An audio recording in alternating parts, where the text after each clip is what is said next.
আমি এসছি মেদিনীপুর জেলা, থানা টেস্পুর, গ্রাম পঞ্চমী। সেখান থেকে এসছি আমি আমার স্ত্রীকে নিয়ে। তো ওখানে আমি অনেক ডাক্তার দেখেছি, অনেক কিছু করেছি, কিন্তু কোনো কিছুতে রেজাল্ট পাইনি।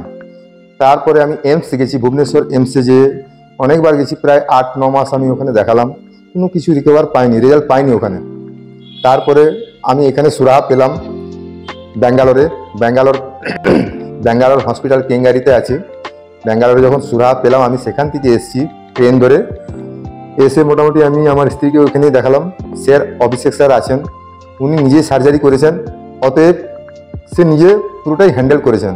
তো এখন আমার স্ত্রী আজ 4 দিন হলো অপারেশন, তো আজকে আমাদেরকে ছুটি দিয়ে দিচ্ছে। তো হাঁটা চলাগুলো ব্যথা তো একটু থাকবেই, কিন্তু আমাদেরকে যাওয়ার অনুমতি দিয়েছে।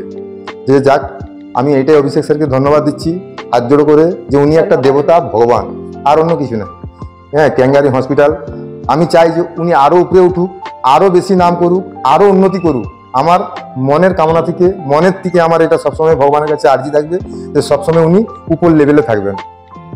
অনেক নার্সিংহোম দেখেছি, আমার এই যে নার্সিংহোম দেখলাম, একটা যে পরিষেবা, একটা যে সুন্দর পরিবেশ, একটা যে সুন্দর ব্যবহার, এর তুলনা করা যায় না। এটা আমার কোটি কোটি কোটি কোটি হাজার হাজার ধন্যবাদ।